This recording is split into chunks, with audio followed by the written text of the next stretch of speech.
प्रश्न के पीछे अज्ञान क्या है आप देखने का प्रयास कीजिए। प्रश्न के पीछे दो तीन तरह का अज्ञान है कि अनुभव करने की एक क्षमता होती है। ये पहला अज्ञान है कि अनुभव करना अपने आप में एक क्षमता है, योग्यता है। क्षमता है तो आनी जानी होगी, किसी में होगी किसी में नहीं होगी, है ना। तो शब्दों का प्रयोग गलत हुआ यहाँ। दूसरा है कि ये क्षमता शून्यता में है, जबकि शून्यता क्या कहता है शब्द, कुछ नहीं है यहाँ, निर्गुणता है। क्षमता तो दूर की बात। तो देखिए शून्यता को जाना नहीं गया। और भी एक दो तरह का आपको अज्ञान यहाँ दिख जाएगा कि क्या हुआ है अंदर, क्या खिचड़ी पकी है। तो पहली चीज कि शून्यता और मिथ्या रूप अलग अलग नहीं है। मैं ये सुनना चाहता था, शून्यता अर्थात अस्तित्व, मिथ्या रूप अर्थात अनुभव। आप देखिए अब कहाँ योग्यता, कहाँ कुछ क्षमता, एक ही है वो। अनुभव और अनुभव करता एक है। अस्तित्व के दो आयाम है, आप कह सकते हैं दो पहलू हैं, और वो एक है, उनमें भेद नहीं है। यहाँ पे शून्यता को एक ऐसी चीज मान लिया गया जिसमें अनुभव करने की क्षमता आ जाती है बाद में। शून्यता अलग, फिर उसमें क्षमता जोड़ी गई है जो कि अनुभव करने की क्षमता है। ऐसी दो चार क्षमताएं और जोड़ सकते हैं आप, काल्पनिक। कोई भी अनुभव निर्माण करने की क्षमता भी होगी, फिर उसमें कोई भी अनुभव रोकने की भी क्षमता होगी। तो देखिए अज्ञान बढ़ता जाएगा फिर इस तरह की मान्यताएं डाल देंगे तो यही हो रहा है यहाँ पे, आरोपित कर दी गई मान्यता।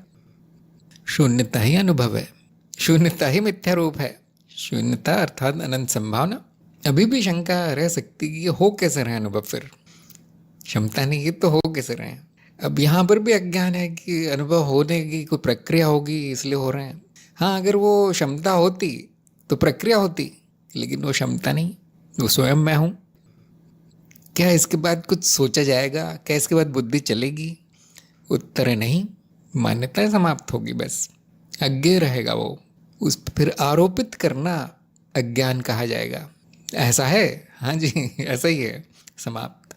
यहाँ तक कि शून्यता या अनुभव करता ये भी नहीं कहता कि वो मिथ्या रूप है। ये तो मनुष्य कहता है कि वो मिथ्या रूप है। मनुष्य के मानदंडों के अनुसार वो मिथ्या है, अनुभव करते के अनुसार कुछ नहीं है। न वो सत्य है न वो मिथ्या है। ऐसे आप सारी मान्यताओं को फेंक सकते हैं, फिर जो जैसा है वैसा हो जाता है, रह जाता है। इसलिए अंत में मौन है। सभी प्रश्नों का उत्तर मौन है। जैसे कि मैंने कहा था, उत्तर नहीं दे सकते हम, मौन हो सकते हैं और बता सकते हैं कहाँ पे क्या अज्ञान दिखता है प्रश्नों में।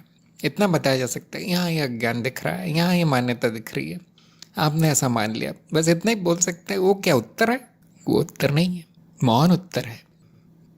कभी कभी प्रश्न देखकर ही उत्तर देने का मन नहीं होता कि हाँ भाई ठीक है, तो तुम्हारा ज्ञान बहुत सही है।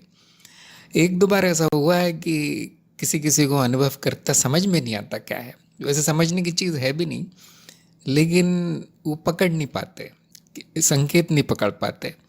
वहाँ पे बता दिया जाता है, एक रियायत दी जाती है उस, क्योंकि अभी वो तैयार नहीं हुआ है साधक, तो झूठ बोला जाता है कि देखिए अस्तित्व में एक क्षमता है अनुभव करने की। क्या अनुभव हो रहे हैं आपको? तो साधक कहता हाँ जी हो रहे हैं। किस कारण हो रहे हैं? आप में क्षमता है इसलिए तो हो रहे हैं। अगर क्षमता नहीं होती तो कोई अनुभव नहीं होता। ऐसे बोल दिया जाता है। वो ठीक नहीं है बिल्कुल, लेकिन एक साधक को वहाँ पहुँचाने का प्रयास, संकेत करने का। अब भी बोला जाता है क्षमता किसकी है बताओ? शरीर की, मन की, विचारों की, किसकी? और तब वो संकेत सही बैठता है, तीर निशाने पे बैठता है, और फिर बाद में छुड़वा दिया जाता है कि वो क्षमता है, वो आप ही हैं, ऐसा बोला जाता है। ऐसा नहीं कि आप अलग और आप में क्षमता आ गई कहीं से और वो हट सकती क्षमता, कभी नहीं जाता। अनुभवकर्ता का अनुभव करना अंत नहीं होता। क्यों है? क्योंकि एकता के स्तर पे वो एक है। तो कभी कभी कुछ शब्दों का सहारा लिया जाता है और फिर वो शब्द फेंक दिए जाते हैं, मौन बचता है। अंत में सभी शब्द फेंकना है, मौन ही बचता है। जिसको ज्ञान हो गया वो मौन हो गया।